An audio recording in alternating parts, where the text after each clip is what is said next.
Bonjour pour ce hors-série de Terra Découverte où je vais vous amener dans les coulisses de la chaîne et des randonnées, une interview réalisée avec Océane, ma fille. C'est parti. Ok papa, quelle est ta plus belle randonnée? Ouh, elle est pas évidente ta question. Pas facile la réponse. J'en ai plusieurs qui me viennent à l'esprit. Alors oui, le Grand Vémont, du haut de ses 2700 mètres, c'était majestueux. Mais je pense aussi au niveau du littoral, au Cap Taillat, qui est pour moi un des plus beaux endroits du littoral varois.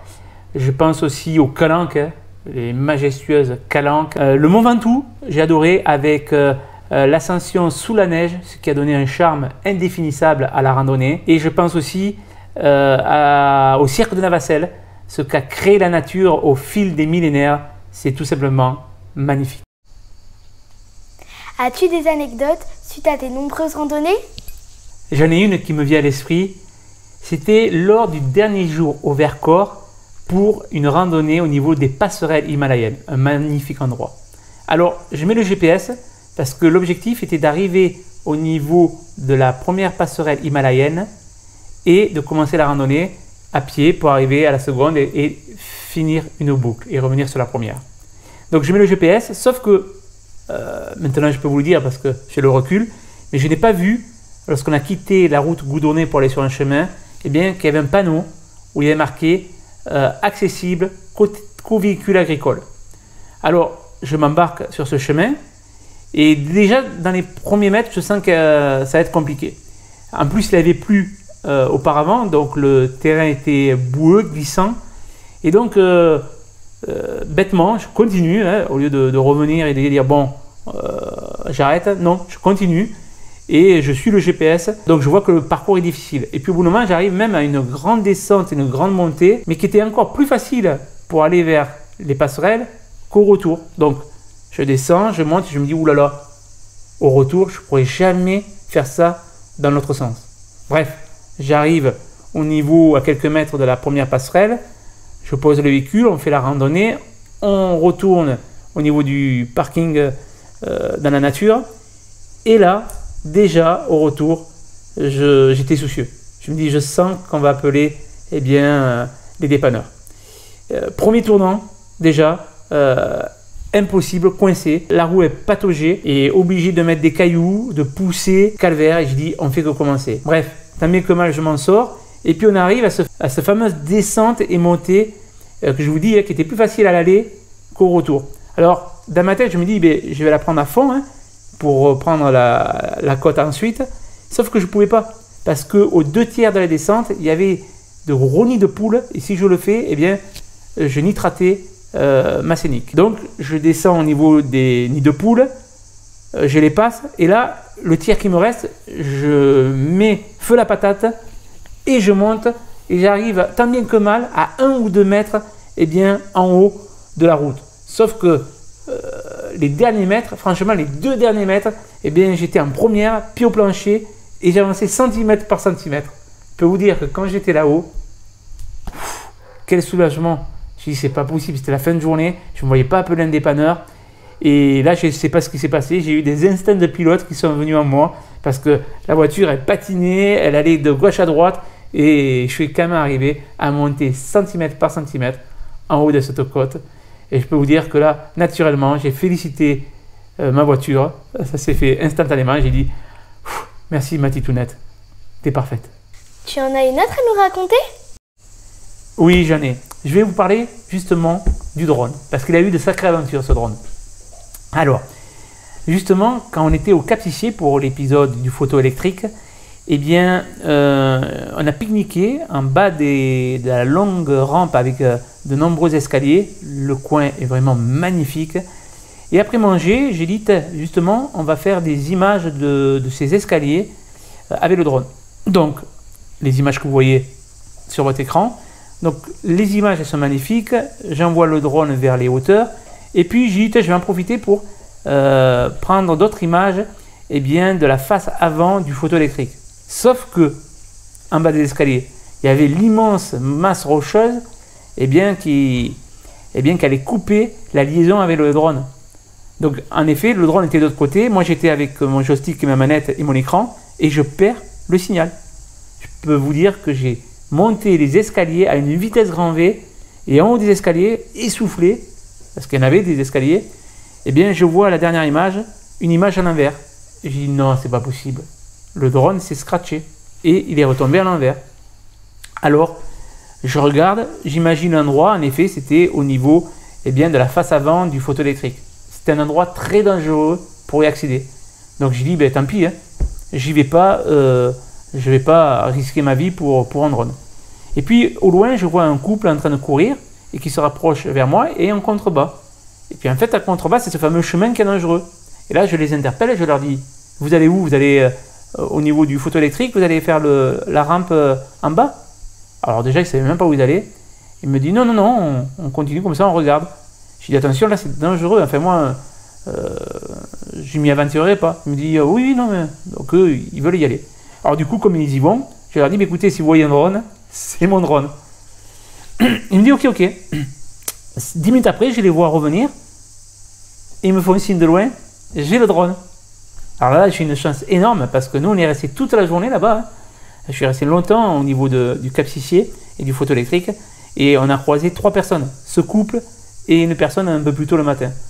Et en plus, il fallait qu'en plus de croiser les personnes, les personnes elles aillent dans cet endroit difficile. Bref, j'ai une chance énorme. Et puis aussi, il y a le drone Forgnelon. Donc là, on est dans la magnifique et majestueuse Côte Bleue. J'envoie le drone en l'air pour filmer les magnifiques images sur le fort.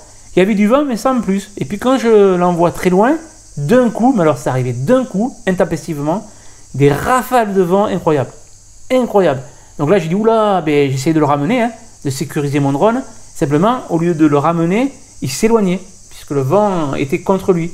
Et je voyais défiler les mètres sur mon radar, s'éloigner de plus en plus. J'ai dit, oula, là, je suis en train de le perdre, c'est terminé. Fin de l'histoire du drone.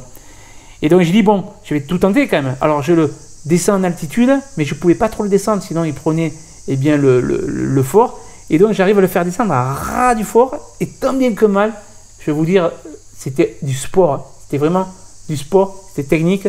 J'arrive quand même à le ramener à mes pieds. Waouh, j'ai dit, cette fois-ci, j'ai échappé de peu. J'ai rangé mon drone. J'ai dit, toi, aujourd'hui, tu ne bouges plus.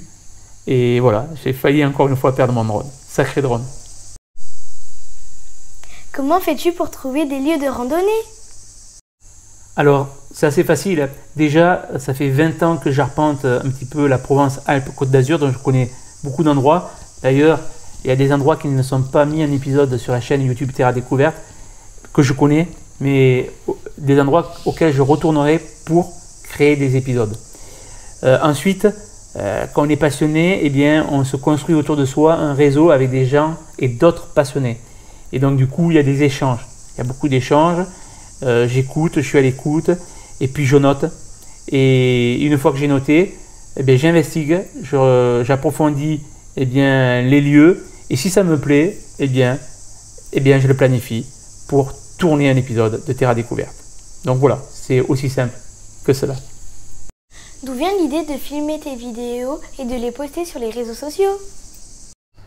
Alors en fait, avant de monter la chaîne, j'ai un premier ami qui me dit ouais, c'est vraiment bien là où tu vas, tes découvertes, pourquoi tu ne le partages pas? Donc ça, je l'ai mis à un côté de ma tête. Et puis après, un autre ami me dit la même chose. Bon.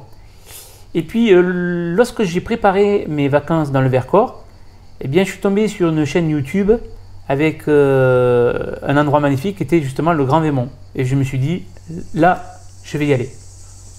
Et là, en fait, automatiquement, il y a eu un déclic.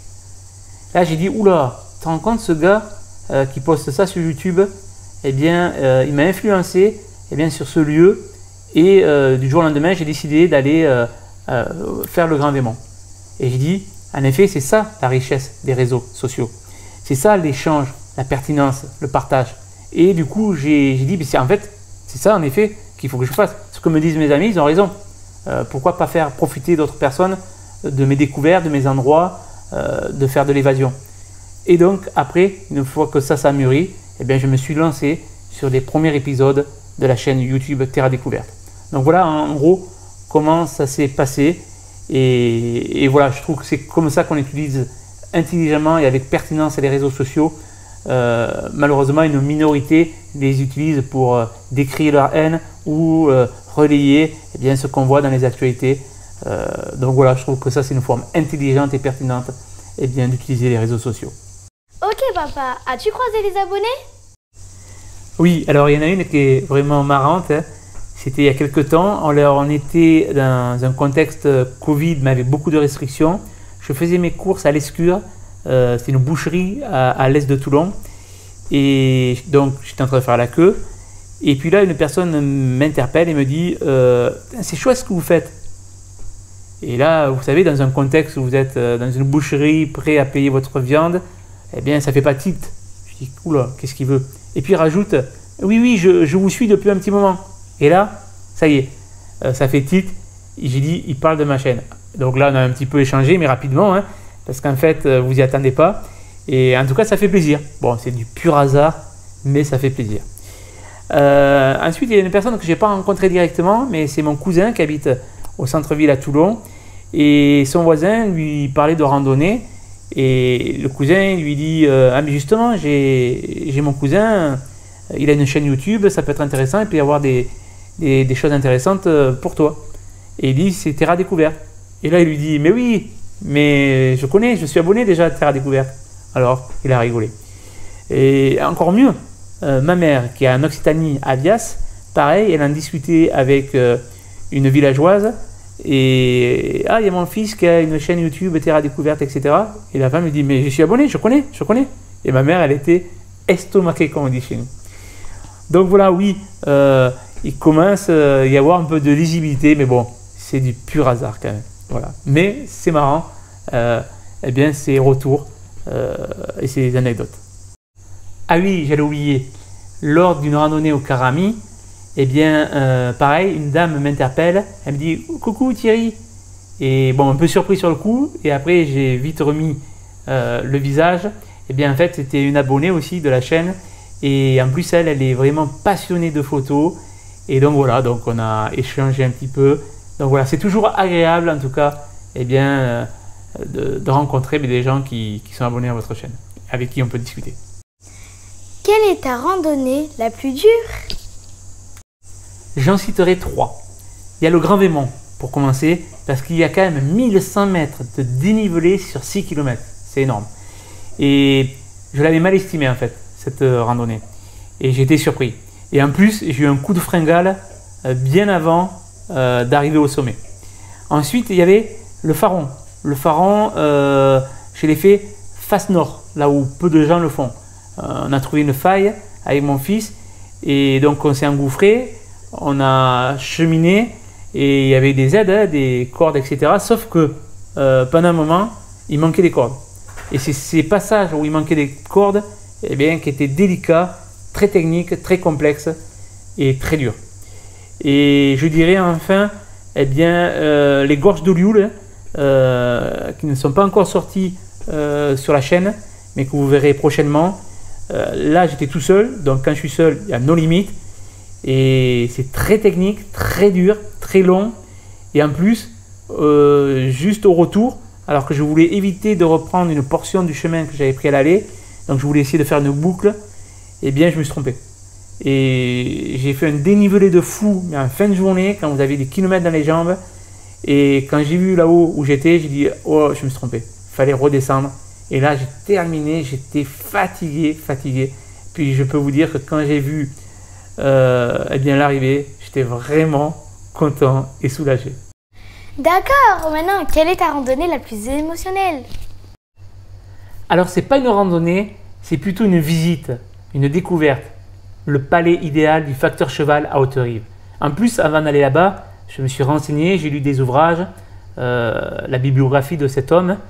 Et donc du coup, c'est encore plus prenant quand vous visitez cette merveille qu'il a réalisée, que vous voyez son temple, ça vous donne des frissons, ça remue les tripes. Et surtout, j'imaginais, en contemplant son chef-d'œuvre, qu'il posait ce gars pierre par pierre pendant des décennies, et surtout après son travail. Parce qu'il faut dire que tous les jours, lors de sa tournée en tant que facteur, il faisait 35 km à pied. Et puis il travaillait tard le soir, la nuit, pour réaliser son palais, surtout pour sa fille, par amour. Et donc j'ai trouvé ça vraiment en termes d'émotion énorme. Et moi qui suis quelqu'un qui adore la justice, ça m'a énervé de savoir que cet homme a été décrié, pris pour un fou, et qu'après, en fait, cet homme a été mondialement connu. Des gens de tout horizon, de toute la planète venaient voir et est venu voir et continue à voir son chef-d'œuvre. Donc voilà, c'était vraiment une visite très émotionnelle. Et en plus, il a une vie quand même particulière. Il avait vécu la mort de sa fille, de son fils, de son épouse. Il a vu tout le monde, il a enterré tout le monde. Et ça, c'est dur. Et lui, il a pu même réaliser son tombeau avant de quitter ce monde. Waouh, quelle magnifique histoire. Maintenant, as-tu fait de belles rencontres lors de tes randonnées? Oui, il faut savoir que sur les sentiers, vous faites de magnifiques rencontres qui sont très enrichissantes. Déjà, sur les sentiers, vous croisez des gens heureux. Contrairement quand vous allez dans les supermarchés, dans les centres commerciaux, en ville, là, c'est un autre monde. Les gens sont heureux et donc automatiquement, les rencontres, un bonjour, engendrent des discussions, des échanges. Et ça, c'est génial, en plus de la beauté du paysage. Alors oui, j'en ai fait. Déjà, les premiers, ce sont les bouquetins, les chamois, même un marcassin au niveau du Faron. Donc ça, c'est aussi de belles rencontres. Il y a aussi, je me rappelle d'un père de famille avec ses 2 filles aux gorges de Pénafort. On est resté longtemps à échanger avec eux ce magnifique endroit que sont les gorges. Et donc voilà, c'est des moments vraiment très sympas, spontanés. Et voilà, donc ça c'était bien. Je me rappelle aussi à Rougier, au Castrium, pareil, une personne avec 2 dames. Et là, pareil, après un bonjour, on a échangé pendant une longue demi-heure où on parlait des différents coins d'où chacun venait. Et donc voilà, c'est enrichissant, c'est génial. Il y a eu aussi la rencontre dans l'opération J'irai randonner chez vous. Franck, dit Francky, que je ne connaissais pas, donc un inconnu, pour partager une journée ensemble, qu'il me fasse visiter son coin. C'était une journée magique, comme je les aime. Et donc une belle rencontre aussi. Et Franck et Emmanuel donc. Et en plus, ils m'ont présenté à un autre couple, Frédéric et Marie-Chantal, qui pendant la randonnée m'a parlé qu'il aimait bien l'urbex. Et donc, vous voyez, c'est des gens que j'ai recontactés parce que j'ai fait un urbex que je pensais que automatiquement ça allait les intéresser. Et on a refait une sortie ensemble, donc avec le couple que m'avait présenté Franck. Donc voilà, il y a vraiment, oui, de très belles rencontres sur les sentiers. D'accord. Et quelle est ta plus belle expérience? Alors, sans aucun doute, le bivouac. J'adore la randonnée, on se régale, c'est une belle journée, etc.